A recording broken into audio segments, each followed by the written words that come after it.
Let me quickly summarize my battle and my attitude towards the battle by reflecting on a conversation that I had with my oncologist a couple of months ago. So he was in mid sentence and he stopped and said, "You know what, Bill, it stinks that you've been dealing with this for 4 years. I'm sorry." My response to him was, "It does stink that I've been dealing with this for 4 years, but you want to know what's great? I've been dealing with this for 4 years. A lot of people don't get this opportunity. I'm grateful every day for another day to battle." My name is Bill Imler. I was diagnosed with stage 4 colon cancer about 4.5 years ago at the age of 44. I've been married for 23 years to my wife Lisa. And at the time of diagnosis, my oldest son Colby was a senior in high school, and my twins Ryan and Reagan, they were in 10th grade. I live in an area near Bedford, Pennsylvania. It's about an hour and a half, 2 hours east of Pittsburgh, and about an hour south of Penn State University. The community is a close knit community that kind of takes care of each other, and they played a big role in my battle that we'll get into at some point in this video. So let's talk about how I found out. Um, so I went to maybe 3 weeks with blood in my stools. Let me first start by saying I'm dumb. I'm a typical guy, doesn't go to the doctor, doesn't go to the hospital. If I get an ache or a pain, I'm just going to deal with it and just move on. So it is what it is. So I had this blood on my stool for, again, 2, 3 weeks, and I didn't really think much of it. I mean, I thought it was weird, but like, I figured it was something I was eating, maybe something I was drinking, just played it off like it was nothing. So one day after a bowel movement, I was cleaning the toilet, and as my wife was walking by, she heard it, so she asked, what I was doing. So I told her, and she kind of freaked out on me. My wife is a nurse. She does colonoscopies for a living, so she knows all of the horror stories. She knows how bad it can be, so she insisted that I schedule an appointment and have a colonoscopy done, and that's what I did. So 2 or 3 weeks later, I had the procedure done, and honestly didn't think much of it. I thought maybe I had some kind of infection, maybe there was some kind of tear, but easy fix. Never in my wildest nightmares, I guess, would think that they would find cancer. So right after the colonoscopy, when I was meeting with the doctor, he just came right out and said, "We found a tumor, and I'm pretty sure it's cancerous." And I don't have any idea what he said after that. The next day was a difficult day for me. So the next day was actually my 44th birthday, May 29th, 2020. That was a hard day. Lisa was at work. I was home recovering from the surgery or from the colonoscopy. The kids were at school, so I was just alone by myself, just processing all of it. I sat for hours with a calculator and a spreadsheet and my life insurance policy and my mortgage statements and looking at college tuitions and trying to figure out how much hospital bills would be. And I sat there for hours trying to determine if I wanted to live or die. Like, was it selfish of me to fight a battle that I might not win and rack up thousands and thousands of dollars in hospital bills? Or I could just let it take me and the wife and the kids would just have that money. Like, that was hard. Like, I never ever have I ever had suicidal thoughts, but I assume that's probably kind of what it felt like. So, I mean, after hours, finally I got this voice in my head that said, "Screw this. Like, screw all of this. Not only are we going to fight this thing, but we're going to give it everything we have to fight this thing." And once I made that decision, things got a lot easier for me. So I started looking at treatment options. And since we kind of live in the middle of nowhere, I knew that we'd have to travel a little bit, whether it was to Pittsburgh or maybe over to Hershey. So let's see how those hospitals rank and we'll figure out where we're going to go. So, you got one on the Google and types in best hospitals for colon cancer. I mean, obviously, nothing around here came up in the search. So then I thought, you know what, if we're going to give it all that we have, let's figure out who's number one. So who was it number one? The Mayo Clinic in Rochester, Minnesota, 1,000 miles away. All right. I don't know how we're going to pull that off, but That's what we're going to do. So I started looking at my insurance policy a little bit, just trying to see if maybe Mayo Clinic was actually in network. Like, we'll figure out all this other stuff later, figure out everything else later. Sure enough, not only were they in network, that's when I found out that my company, so I work for Walmart Transportation, been there for about 20 years, absolutely love that company. One of their insurance benefits is a thing called a Centers of Excellence. And what that means is when you have something big, something as big as colon cancer, not only are they going to help you fix it, they're going to send you to the best places to get it fixed. And sure enough, Mayo Clinic is the place that they send you if you have colon cancer. They take care of everything. They take care of my flights. They take care of my hotel stays. They give Lisa and I money to eat while we're out there. They take care of all the bills from the Mayo Clinic after my deductible was met. So that's it. Like, seemed like the right thing to do. But you know me, I come up with backup plans to backup plans to backup plans. So, like, I did look around here locally to see what we would do, and had lots of doctor's appointments. So the plan here was, hey, we're going to do a couple of weeks of something I forgot to mention. We did some CT scans and some MRIs after the colonoscopy. So we did confirm that, I had cancer in the colon, but at that point it had already spread to the liver. Um, and that's, when we got the stage 4 diagnosis. So anyhow, so I was looking at options around here. The plan was to do 6 rounds of chemotherapy. Then we would go do a surgery on the colon. We'd recover for 6 weeks, then do a surgery on the liver, recover for 6 weeks, and then go back on some chemotherapy. That's a long time off work. As most of you guys know, like, I've worked through this entire process except for a couple of weeks recovering from surgeries. Something I pride myself on, something that I like to do, so I wanted to continue to do that. So I was hoping maybe Mayo Clinic, with all their fancy technology out there, that maybe we could somehow shorten that process. Wasn't exactly sure what to expect whenever we decided to go to the Mayo Clinic. I did talk to a couple of people that did that, and they had to move out there for months. So truly, whenever Lisa and I decided we were going to go, we weren't sure if that was the last we were going to be home for a while, or if we were just going to be there for a couple of days. That was the first time that we've ever flown anywhere. Like, Lisa and I, we've always lived within our means. Anytime we took vacations, it was always within family, or it was always within driving distance. Nothing ever extravagant. We talked about maybe taking some trips after we were empty nesters and the kids were off in college, but we weren't there yet, so we've never flown before. So, obviously this is the most important thing that I've ever done. So, we laid out a plan. We checked the TSA guidelines and what they expect, and they always said, be there 2 hours early. So if they say 2 hours early, we're going to be there for 2.5 hours early. And we made sure that we had gas in the car. We didn't have to stop anywhere. And just, we figured out what time we had to leave, and we would just leave by that time and just be on time, if not early. So I remember whenever we were leaving for the Mayo Clinic, right before we left, we were saying our goodbye to the kids. And Chloe got this bag out, and inside that bag was a couple of T-shirts. This T-shirt.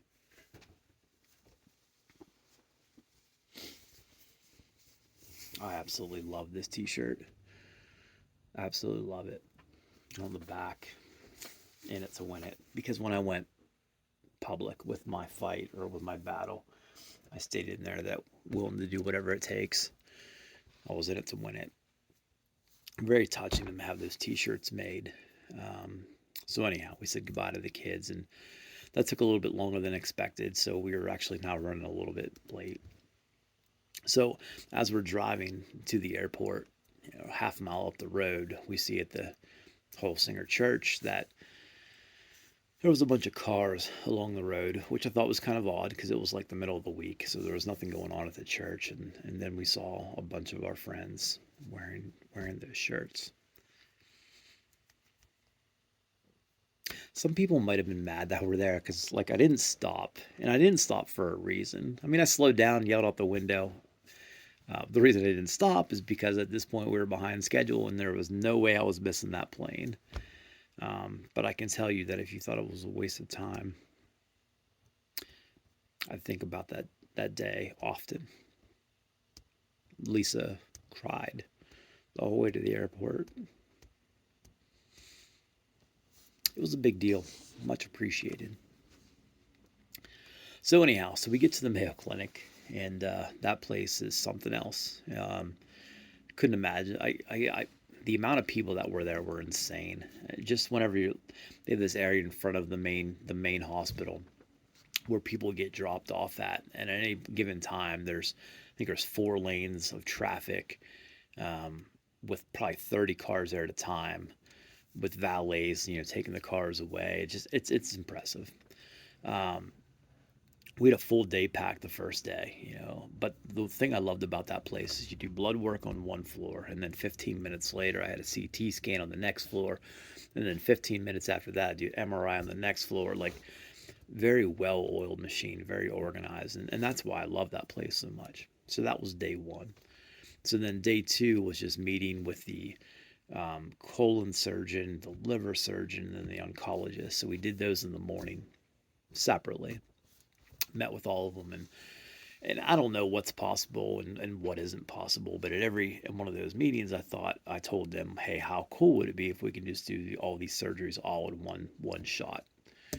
Not really expecting much out of that, but at my third last appointment with the oncologist, I said, hey, how about this? How about we break for lunch, come back from lunch, let's just get all of us in a room together and let's figure it out if we can do this or not. So that's what they did.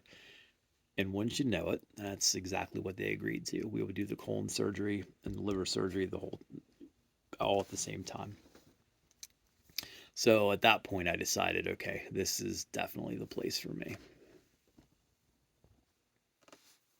So then at that point, we returned back to Pennsylvania. Their plan was I'm going to do the chemotherapy locally here in Altoona. And then once I do 6 rounds of chemotherapy here, then I would go out there for surgery, and then I'd return. So no need to move out there. So that was perfect, like great. We had a family vacation scheduled though, and I wanted to do that family vacation while I still felt normal.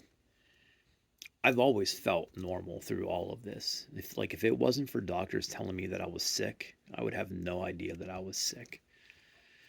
So I wanted to do that vacation because you never know, right? That could be the last vacation. So let's do that. So at the time, my CEA level, so that's a blood work, that's a tumor marker, tells you whether or not you have cancer or not. Anything above a 3 usually indicates cancer. And at that point for me, my CEA level was 510. So obviously it's pretty bad. So we started out with doing chemotherapy. We did Folfox to start with. Folfox is oxyplatin and 5-FU. The side effects for that were nausea, diarrhea, neuropathy, and a sensitivity to the cold. For like the nausea and diarrhea were bad, but the neuropathy and the sensitivity to the cold, I mean I hate that. The sensitivity of cold, I mean I've tested it out probably twice. When they say you drink anything that's cold, and honestly, sometimes even at room temperature, it feels like you're drinking shards of glass. Like it's that painful. It's no joke. The nausea and the diarrhea. I mean, oh man, I remember the first, like before I could figure out how to control the nausea, the 1 day puke. And well, matter of fact, we had friends of ours that were dropping off a meal because we had a meal train going at that point. And I remember like talking to these two outside, Lisa and I, we were all out there, and I excused myself because I was kind of tired. So I went in and laid down on the couch for literally just maybe 10 minutes. And just laying down flat caused me to start puking, and I haven't puked that hard since I was a freshman in college. Like it was something else. From that moment on, I realized I could never like lay flat again. I slept in a chair anytime that I was doing chemotherapy for years to come. So I got through the 6 rounds, and then we did surgery. Went up to Mayo Clinic to do the surgery. I think the surgery maybe took 5 or 6 hours. The way I envisioned that went, the colon surgeon did his thing, and then just like a WWE match, like a tag team wrestling match, they high-fived each other, and the next guy went in. That might not be exactly how it happened, but it's my story, so I'll tell it however I want to. The surgeries went well. It was all laparoscopic. I was walking all over that hospital that evening because I knew that you have to walk. You have to have a bowel movement before they release you. So that was the key. I'm just going to walk around as much as I could. I didn't take any pain medicine. I mean, maybe some Tylenol, maybe some Advil, but that was it. So 2 or 3 days I was up there, and then we were on a flight back to Pennsylvania. It was during that time, though, that we had the tumors, I don't know, tested, looking for like a mutated gene, and they did. They found one. They found a K-RAS G12A. Nobody really talked about that K-RAS G12A at the time, but that's a bad mutated gene. We'll talk about that here in a little bit. So came back after surgery, recovered for about 6 weeks, and then did 6 more rounds of that Folfox chemotherapy. My work was great, allowed me to work while I was on the chemo. Did it suck? Yep. But they were good because they knew that, hey, if I needed to take a few minutes, they allowed me to do it. So when that was over, I did not ring the bell. Like, I know that's a thing that people do whenever they get done with treatment, they ring the bell, but I'm not a fan of the bell. I'll never ring that bell. My thought there is, I'm not sure the cancer is ever over. Like, your treatment might be over at that point, but I'm not sure the cancer is ever over. We're going to be looking for this thing forever. But anyhow, I didn't ring the bell. I didn't remove the port. I have a port put in, and I don't know. For me, it just did not feel like it was over yet. So I was doing blood work every month and CT scans every 3 months, just looking for it to return. So I'm done with chemo. It was about 7 months later, so August of 2021, when I noticed that my CEA level just got above 3. Like, it was like a 3.4, so barely above the line, but it made me nervous. From August until November, that number grew from that 3.4 to a 24.8. So we knew it was back. So we got some CT scans done and some MRIs back, and sure enough, there were more tumors on the liver. That was a little bit concerning to me. Now, we all know that, like, liver is the actual only organ that can regenerate. So my liver was full size at that point. But the problem is, in order for your liver to function properly, you need a good portion of the original liver for it to work. And we took a pretty big chunk out the first time. So I was a little nervous about another surgery, but it is what it is. So we had to start some more chemotherapy. So this time we did instead of doing the Folfox, because it obviously didn't work, we did something that's called Folfiri. So that's a Ricatin, I forget how to pronounce it. I can tell you the nickname for it is I run to the can. That's what it's commonly referred to. The side effects of that one, on a plus side, the neuropathy, you don't have that. You don't have the sensitivity to cold. But what you do have is you have worse nausea and you have worse diarrhea. So they gave me better medication for the nausea, so that made it tolerable. As far as the diarrhea, there's not much there that can make it better. One thing I did do, though, is I bought a bidet. For me, the biggest issue with the diarrhea is just the irritation that gets caused by trying to keep yourself clean, right? So when you're going to the bathroom 15 times a day, it's hard not to have that irritation. So that bidet was actually a pretty big game changer for me, made it tolerable. So highly recommend if you're going to go through that, that's what you should do. So I think we did 4 chemo sessions at that point, and then went back up to the Mayo to get the liver surgery done. Now, this time it was going to be a little harder. It was in a harder spot for the surgeon to get to. and it felt like it was a harder spot to get to. When I got out of surgery, he said he beat me up pretty bad. Matter of fact, he had to take the gallbladder out while he was in there, and it hurt a lot more. But still, it was still laparoscopic, except for the slit that they had to like pull it out.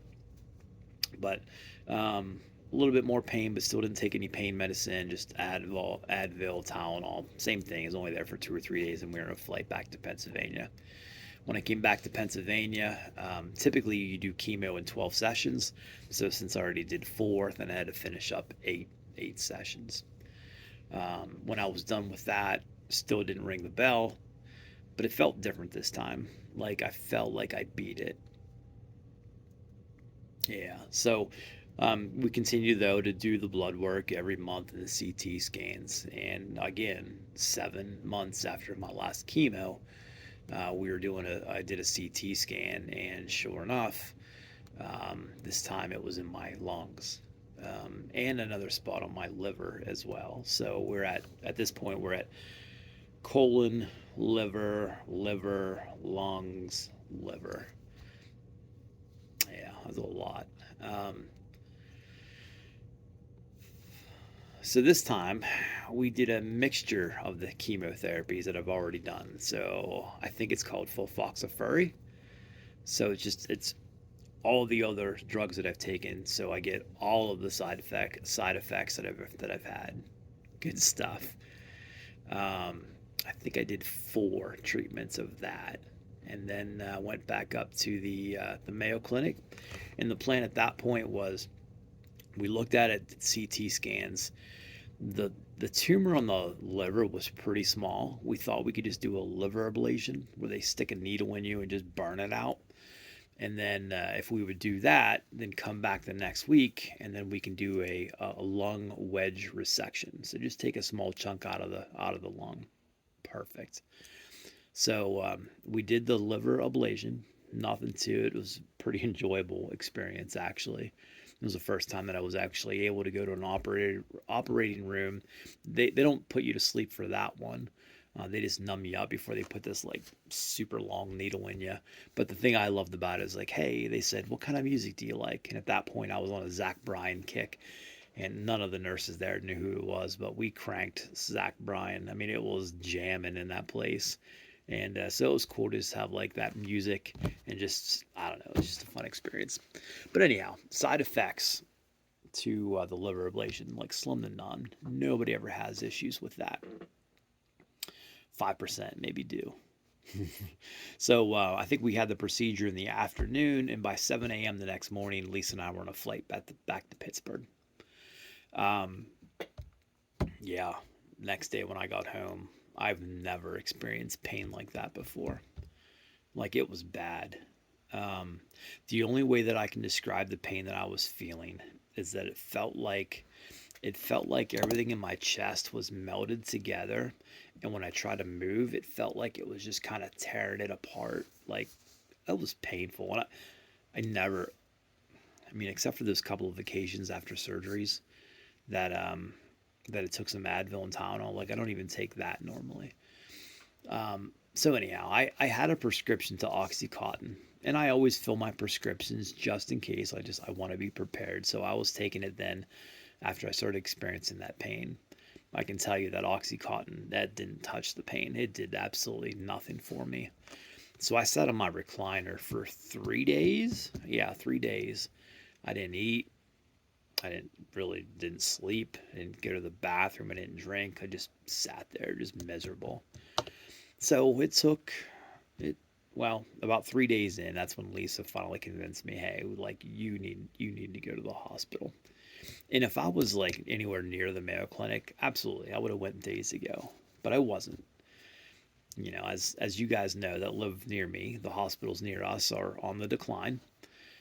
Back then, the wait times in the waiting room were hours, 7 or 8 hours. Right around that time, somebody died in the waiting room. And this is not a knock on those hospitals. Like good, smart people work there, but they are understaffed and overworked. So I was nervous to go there. But anyhow, we went. Um, Found out right away that I had a collapsed lung. interesting enough, the collapsed lung was exactly where all the cancer was. It's almost like the body was trying to take care of it for me, which I thought was cool. But they also diagnosed me with pneumonia, which seemed odd, and I argued about that. I wasn't sick. I wasn't sick, the week prior that it turned into pneumonia. This absolutely had something to do with the liver ablation, but I couldn't prove any of that. So I was in the hospital for maybe 3 days. So I felt a little bit better. Like, I was thankful for all the IV fluids that I had. That certainly helped. But the pain was still there. Like, it was still bad. So I think 3 days in, we checked ourselves out of the hospital. So obviously I had to postpone my lung surgery. Postponed it for a month. So finally we made it back up to Minnesota, and had more CT scans done, and of course, with no chemo treatment and stuff for a while, those tumors got bigger inside my lungs. So at that point, we decided, all right, the little wedge resection probably isn't good enough. At this point, I'm going to require a lobectomy, which means I'm going to lose the lower half of my lung. Okay. All right. I mean, that's fine. There's a lot of people out there that live with just one lung.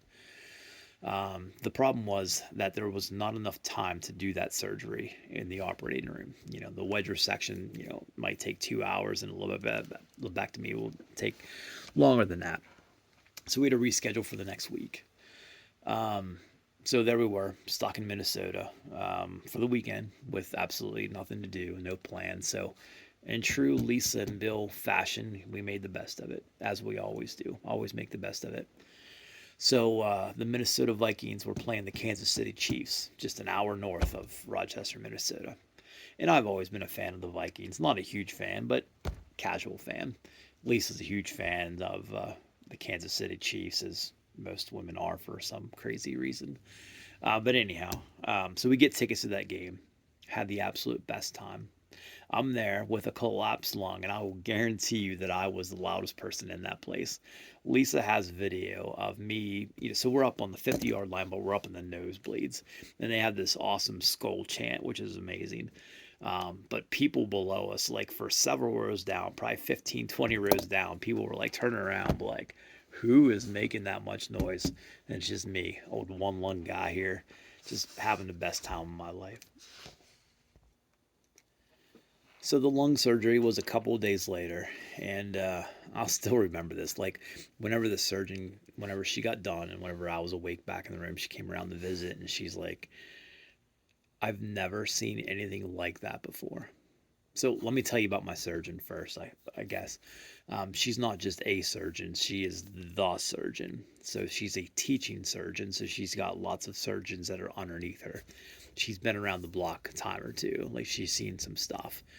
So when she said to me, "I've never seen anything like that before," she said it looked like a bomb went off in your chest. Everything was melted together.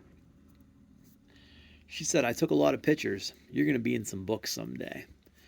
So, but that key thing, it looks that she said everything was melted together. Remember when I said I was in so much pain, it felt like everything was kind of like glued together?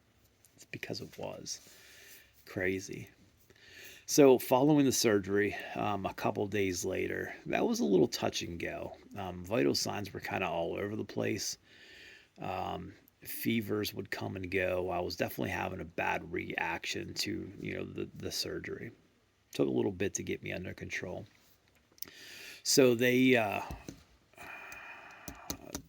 called it. They said I was suffering from something called SIRS, systematic inflammatory response syndrome. I think that's what they called it. Basically, it was my body overreacting to the trauma of the surgery. Like, it went hard at it to try to fix it and went too hard.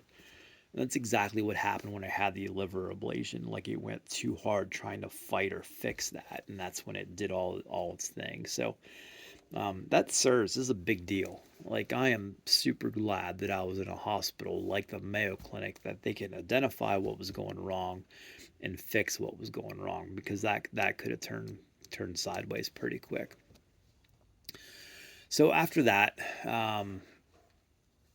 I can't remember, but I don't think I did any more chemo after that surgery.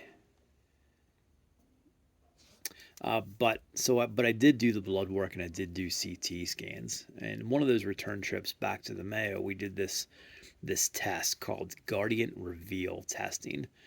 And basically, what it is it takes a look and it looks for like circulating DNA of cancer in the bloodstream.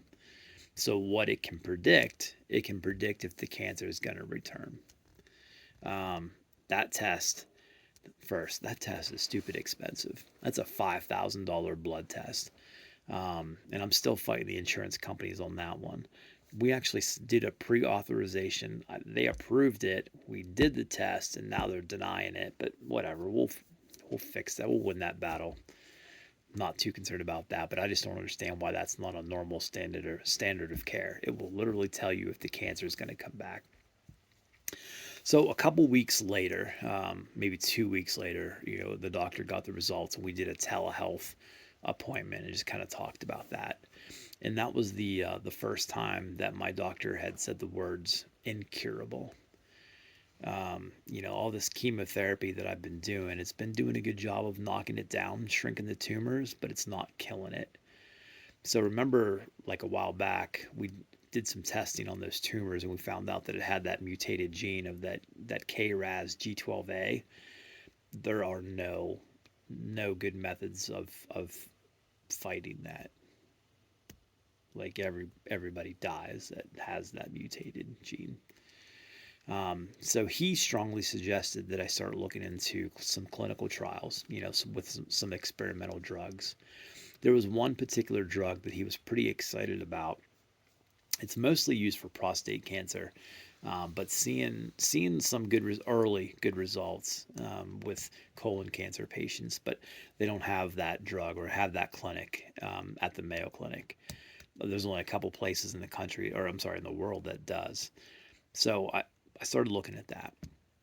So the best hospitals in the world for cancer are, you got Sloan Kettering out of New York City, you've got MD Anderson out of Houston, Texas, and then you got the Mayo Clinic. Sloan Kettering and MD Anderson have more clinical trials because you need a large population of people close by. And in those two cities, obviously, you've got the biggest city, and I think Houston might be the fourth largest city in the country. It's huge. So they do a lot of clinical trials there. But getting into those hospitals is a little difficult. I decided I really didn't want any part of New York City. Let's try out Houston, Texas. So the first time trying to get in there, I think the first appointment that I got scheduled was a year out. When you ask why, the answer is a lot of people have cancer and we're just that busy. So a year out, that's a long time.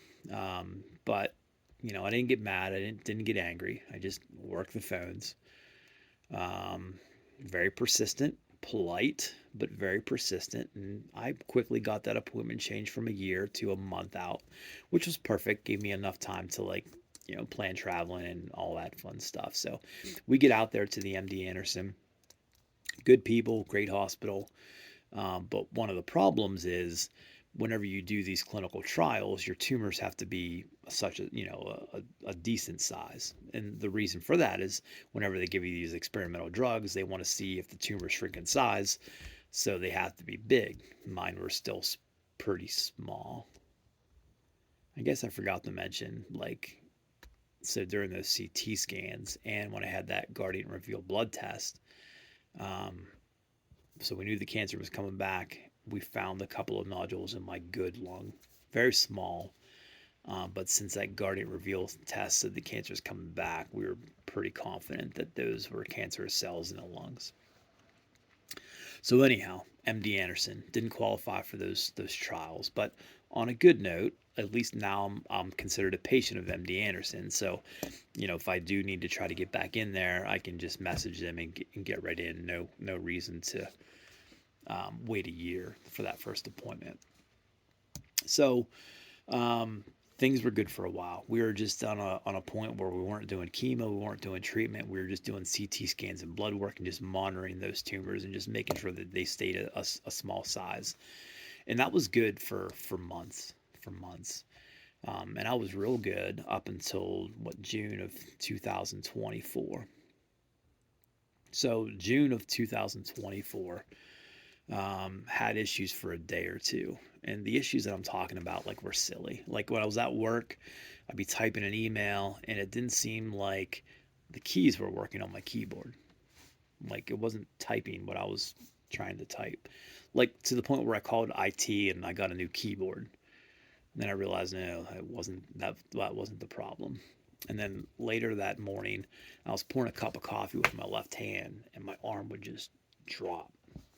So I knew something was going wrong. Didn't know what was going on, but like, it kind of felt like maybe I was having a stroke. Maybe. Didn't tell my management team exactly what I was talking about, but said, hey, something's wrong. I'm gonna go get checked out. So I drove myself to the ER. I knew that's dumb to drive, especially since I thought I was having a stroke. We've already established I'm dumb. I get it. No reason to yell at me for that. Police already did.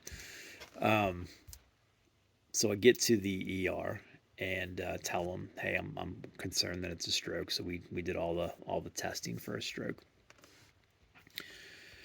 Texted Lisa as soon as I got to the hospital, and she knows I never go to the doctor. So like, when I texted her, I'm like, hey, everything's fine. I'm just getting, something's weird. Just getting it checked out. But she left work right away and drove the 35 minutes, whatever, and met me there at the hospital. Right before she got there, that's when we got the results of the CT scan, and it was not a stroke. It was a brain tumor. Never saw that one coming.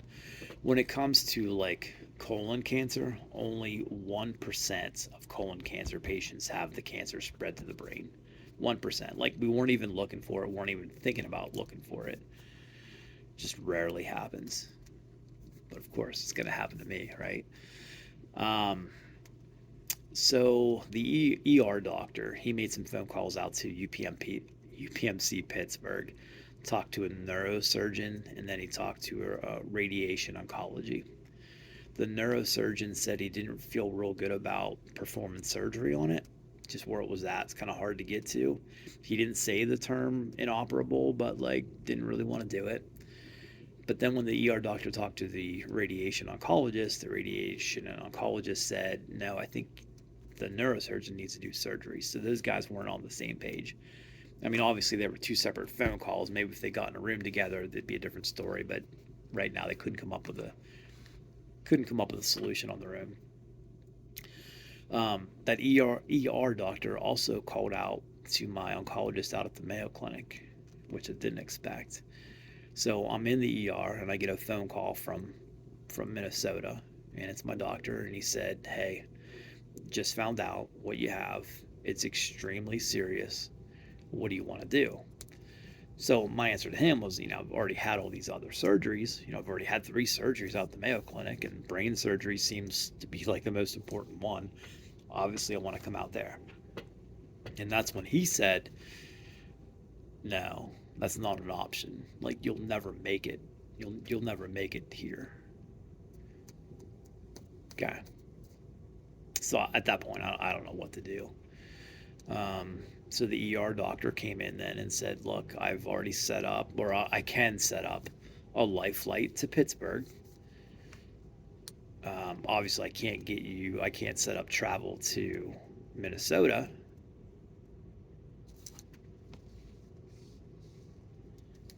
What do you want to do? So at this point, everybody's telling me, Pittsburgh's telling me they can't do anything, and Mayo Clinic's telling me I can't go there. That's when it got real. Like, literally could have potentially lost my life that day or the next day, right? So Lisa and I had to make a decision on what we were going to do, and if we made the wrong decision, I was going to die.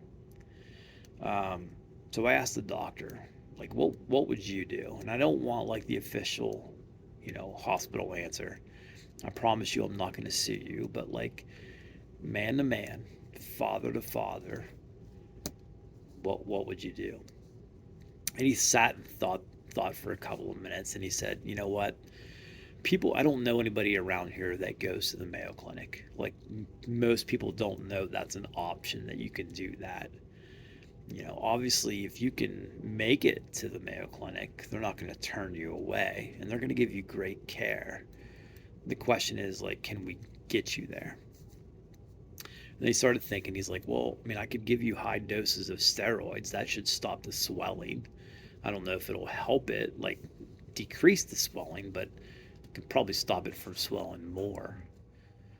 So at that point, like, I asked him to step out of the room for a couple of minutes so Lisa and I could talk about it. And I was nervous. I was nervous what Lisa was going to say. Because, like, in my mind, like, I wanted to go to the Mayo Clinic. And thankfully, she was on the same page. But I just want to make sure that everybody understands, like, that wasn't a light decision. Because, like, there was so much that could have went wrong. What if I had a seizure halfway there, and then I'm in the middle of, Gary, Indiana, in a hospital, in some whatever hospital dealing with that. But even worse, like, what if we got halfway there and I died? Because that's reality that could have happened. So then, there's no goodbyes with the kids. There's no goodbyes with my parents, the rest of the family. And even worse, yeah, Lisa's there all by herself. Like, that was a hard decision to make. But we made that decision. We got in the car and started driving to, the 15 hours, 16 hours to the Mayo Clinic. I've never talked about this publicly, and I definitely didn't tell Lisa this, but while I was driving there, I reached out to two of my good friends and said, hey, look, like, if this thing turns sideways today, because it could,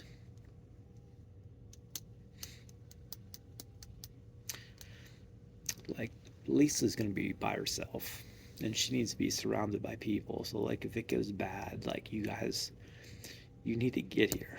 Like, get here now. Like, there's no time to think about it or come up with a plan after the fact. Like, just be ready to come. They were. Thankful we didn't need to do that. So we're on our way to Minnesota, and no plans, no hotel rooms, no doctor's appointments, like, no nothing. Just literally get in the car and let's figure it out on the way. So I'm working the phones and I'm working the emails, just trying to get something figured out while we're going.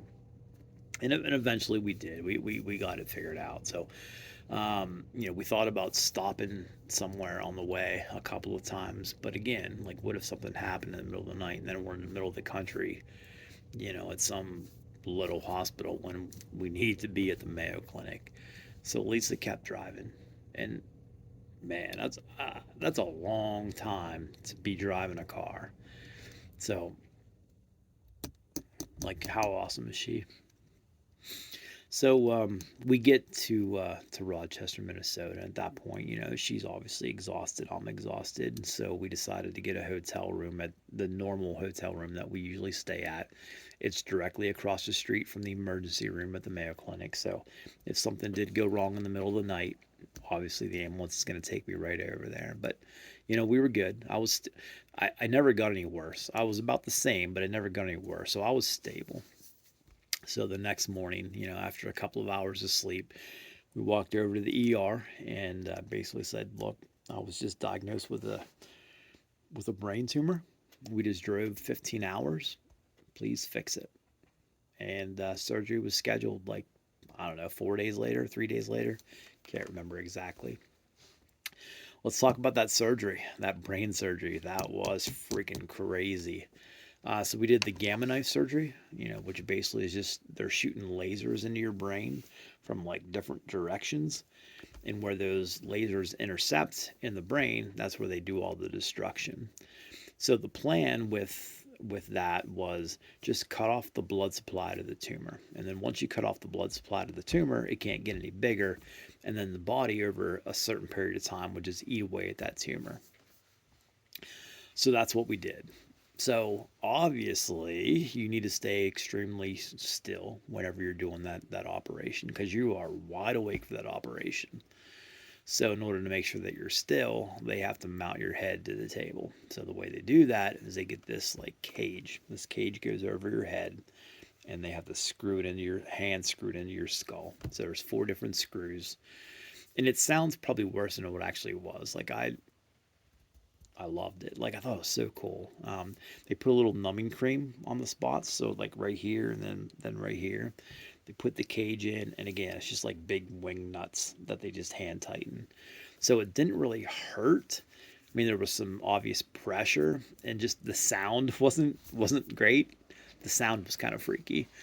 But yeah, so they screwed that into your skull, and then they mount that cage to the machine, so you're laying flat on a table. Operation maybe took 35 minutes. I've always prided myself on being comfortable in uncomfortable situations. I'm pretty sure I fell asleep during brain surgery. I know I did. Like I fall asleep in MRIs all the time, and like people say, with all that noise and freaks them out. I find it relaxing. But anyhow, do the surgery. I'm released from the hospital an hour later. An hour after that, Lisa and I are in the car and we're driving back to Pennsylvania. Like, how awesome is that you can have brain surgery that literally takes 35 minutes on the table, and you're released from the hospital right away, and then you're I don't want to say back to normal, but like you're good enough to like travel on a passenger seat. The side effects from that was I did have some swelling, some crazy swelling. It kind of started here, and over the week's time, like worked its way down. So there were definitely times where like I couldn't see out of one eye at a time, but whatever. It was great. Great. I think I was back to work a week after brain surgery. Absolutely crazy. So obviously, went to the brain. So we knew cancer was floating around, so we had to go back on chemo for the 4th time. I think at this point, I can't remember where I'm at. I'm sure if I looked at my notes, but maybe 36, 37 times in the chair. So this time around, we did 8 rounds of chemotherapy called Folfiri. And again, that's like the bad one with the bad nausea and the bad diarrhea. So we did 8 rounds of that, and then we were going back up to the Mayo Clinic to do more another CT scan. So at that point, all of the we went up for CT scans and a brain MRI. All of the tumors in the lungs have decreased in size, like significantly, like great. There was even one tumor that we thought was chemo resistant that I was pretty worried about. It also went down in size. So I was like, great, this is fantastic. Hopefully we can stop chemo for a bit and, just kind of watch it, be normal for 3 months and then just figure it out then. That's not what he said. He had concerns about it going to the brain, and he thought I should do maintenance chemo. And I've never heard of maintenance chemo, so I'm not really wasn't sure what it was. But basically, so whenever I go in for a normal like chemo session, I start with the drug called Aricatin, whatever. I run to the can, and then a 5FU. So the 5FU is basically like when I'm hooked up to this stupid pump, and now I'm hooked up to this pump for 46 hours. I've always had a love-hate relationship with that pump. But I'm going to learn to love it because I'll be doing that 5FU every 2 weeks for the rest of my life.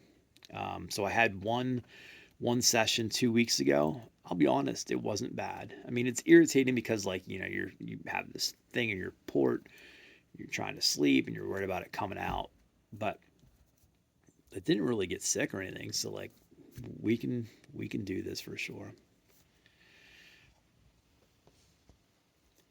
So that's kind of where we're at. Maintenance chemo forever. So I do want to close this video though with a couple of statements.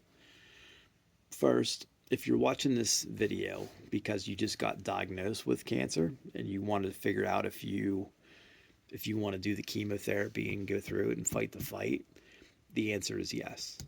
Does chemotherapy suck? Sure does. But it's worth it. Some temporary discomfort to get to your final goal.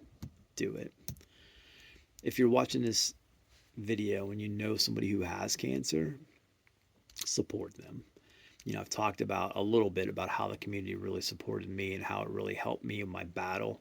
I've got a lot of other stories that I could probably tell with that, but all those text messages, whatever, they really do help, whether it's a text or a card. I've said this before in other videos. If you don't know what to tell these people, just tell them to keep moving. And that's both physically and mentally. So like physically, if you're sitting in that chair and you're sick, get up every hour for 10 minutes and walk around. I promise you, if you keep moving, you're going to feel better. But also, like in your journey, keep doing things to help try to improve. Like maybe even experiment with some stuff. Do some red light therapy, do the sauna, do some detox. I'm going to get ready to start doing a vitamin C push starting next week. Like do things, try to get better. Just keep moving forward. The other thing that I want to talk about, especially if you're a cancer patient, is something I pride myself on, is embracing the suck. I say it all the time. Embrace the suck. Like find happiness when it's bad. Like find a way to enjoy it. Like one example of that for me is like when I went through my chemotherapy. I never had Lisa come with me. She did a little bit while she was off for her foot surgery there at the end, but for years I never had anybody come with me, just because I didn't feel like it was necessary. There's never any reason for her to take off work to sit in the chair next to me while I'm doing this. So I would always, like every 2 weeks when I'm sitting in that chair, whenever I knew I was going to do the one drug it was a 90-minute drip, where the nurses wouldn't need to ask me questions and didn't have to be attentive. I'd put the earbuds in, and I love comedy. So like I would watch a comedy special during that time. So, I'm not trying to be, I would just be laughing, like trying to hide it because like I'm just having the best time ever. While everybody is around me is completely miserable, I'm just like loving life and would look forward to those moments every 2 weeks. So find a way to enjoy the suck. One of the other things I say though is don't let the hard days win. And I've had a couple of hard, maybe not days, I've had some hard moments in those days, but you can't let them win. Some of the hardest days for me, I've already talked about, like that May 29th, 2020, when I was deciding whether or not I should live or die. That was hard. It was also very hard when one of my cancer friends, whenever he lost his battle. That one was especially hard for me because like I got the cancer first and then he got the exact same cancer about a year later, and I thought I could get him through it, and I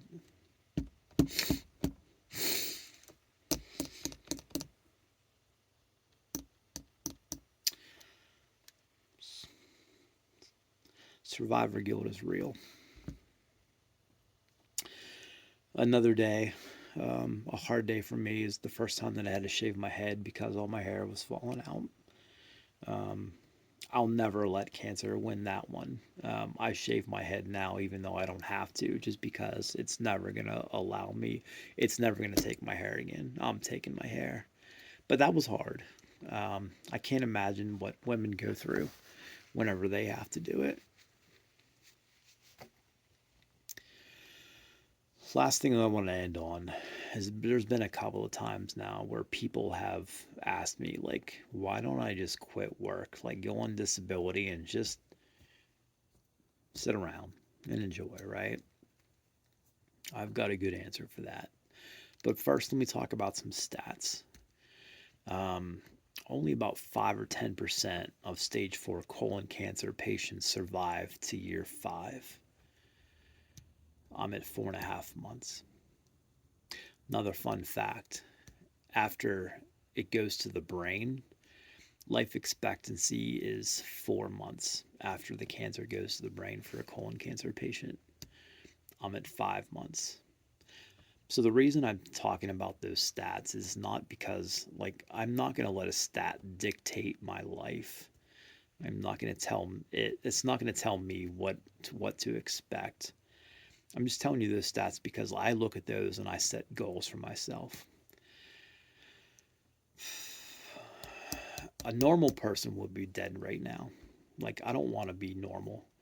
I am writing my own story here. I'm leaving my own legacy. I'm going to do it the way that I want to do it. I'm not going to just let cancer happen. I'm taking the fight to cancer.